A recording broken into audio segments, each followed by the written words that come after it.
Most people choose a business the same way. They see something working for someone else. They feel a pressure to act. They commit before they understand what the model actually requires of them.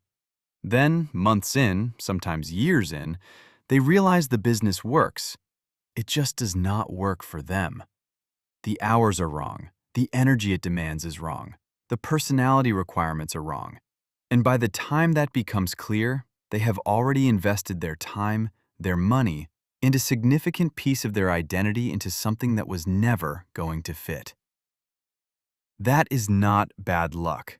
That is a predictable result of a skipped step. This episode covers phase 1 of the Right Business First framework. It is called reality. Before you generate options, before you evaluate models, before you make any commitments, you define what is actually true about your situation, your constraints, your leverage, your operating reality. Not who you want to be, not your best-case version. What is currently true? The most common entry point into business selection is urgency. Something triggers the decision.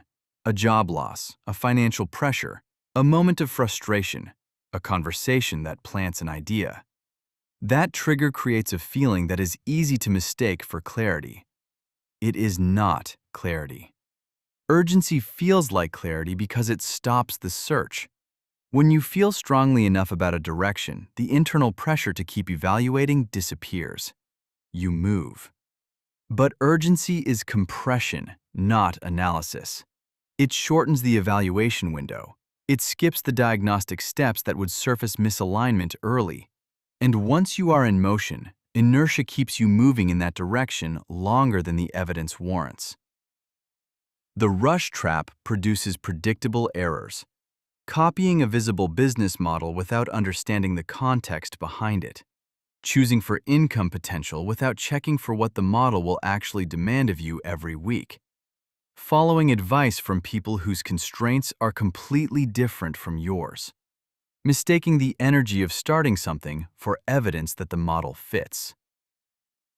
There is also a category of advice that is not wrong in itself, it is just applied at the wrong moment. Follow your passion. Just start and figure it out. Work harder.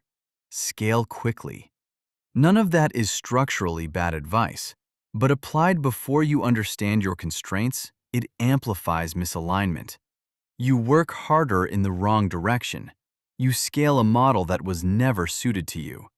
You follow your passion into a business that exhausts you within a year.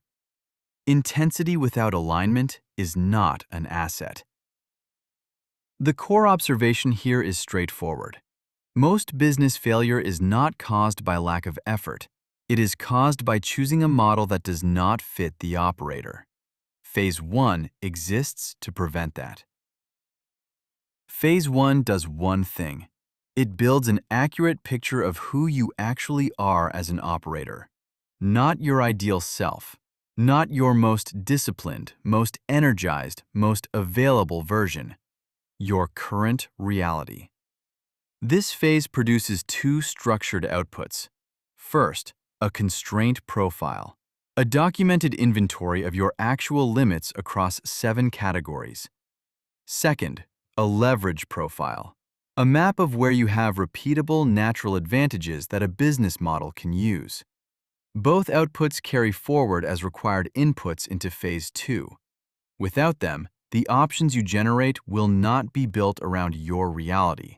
They will be generic possibilities that may or may not survive contact with your actual life. The constraint inventory is a structured audit. 7 categories. Work through each one honestly. Time. This is not simply how many hours you have available. It is when those hours exist, how consistent they are, and what competes for them. A person with 8 focused hours per day has a fundamentally different operating structure than someone with 2 fragmented hours in the evening. Both are real. Neither is better, but they produce very different constraint profiles. Money covers how much you can invest without creating real financial stress. how long you can operate before income becomes necessary, and whether early revenue is a structural requirement. This is not about ambition. It is about the financial architecture you can actually sustain. Overstating this number does not make more options available. It makes the options you select unreliable. Energy is about your cognitive and emotional capacity. Some work is energizing, some is depleting. That ratio matters across months and years. A model that demands sustained energy you cannot reliably produce will not be operated consistently. Inconsistent operation is one of the primary ways structurally viable businesses fail. Personality constraints are among the most underestimated. Some business models require high public visibility.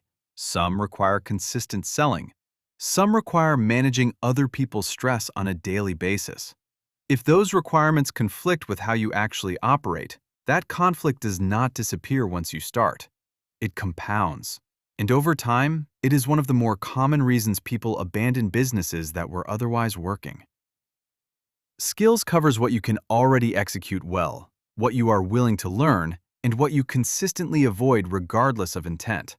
The gap between your current skill level and the requirements of a business model is a real cost. It should be stated plainly, not assumed away.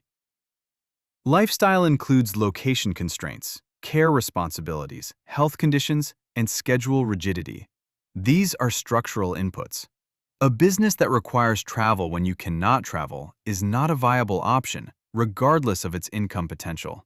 A business that requires extended focus blocks when your schedule does not allow them creates a structural problem from the beginning.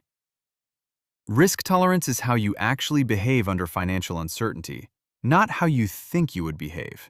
Income volatility, delayed payoff, and extended uncertainty are standard features of most early-stage businesses. Your honest risk tolerance shapes which models are realistic for you to operate over the time it takes to stabilize them. Within the constraint inventory, constraints sort into two types. Hard constraints are non-negotiable. If violated, they cause real damage, financial instability, health deterioration, relationship failure, legal exposure. These are not preferences, they are boundaries. Soft constraints are real and shape structure, but they do not cause structural damage if adjusted. A preference for solo work is a soft constraint. A medical condition that limits your available working hours is a hard constraint. The distinction matters because hard constraints are filters. Any business model that violates a hard constraint is eliminated, regardless of its other attributes. Episode 2 of this series covers the hard versus soft distinction in full. The concept is important enough to carry its own episode. The second output of Phase 1 is the leverage profile. Leverage zones are your repeatable natural advantages, skills, experience, networks, domain knowledge, and assets you already have. They are documented realities, not aspirations. A business model that sits inside your leverage zones requires less effort to sustain and compounds more naturally over time. A model that sits outside them requires you to build capability before you can operate at a basic level. That is a real cost. It is often underestimated because it is not a visible line item, but it shows up in slow progress, low confidence, and difficulty generating momentum. Leverage is not about passion. It is about identifying where your effort converts at a higher rate than average and building a structure that uses that advantage rather than ignoring it. The constraint profile and the leverage profile work together. Constraints eliminate what does not fit.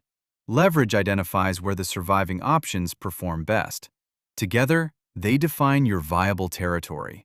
That territory becomes the input for Phase 2. This phase slows you down on purpose. The rush trap works because urgency creates pressure to skip diagnosis and move directly to action. Phase 1 interrupts that pattern. Before you expand your options, you define your reality. Before you evaluate models, you understand your constraints. Before you commit, you establish what is actually true. Clarity before commitment. The time spent here, typically 3 to 5 focused hours for a thorough, honest inventory, returns compounding value across every subsequent phase. The constraint profile you build here is the filter that does the work in Phase 3. The leverage profile is the input that makes Phase 2 generate anything useful. Skip this phase and you are building on an unmapped foundation. You may get somewhere. You will not know whether it was the right direction until after the cost has already been paid.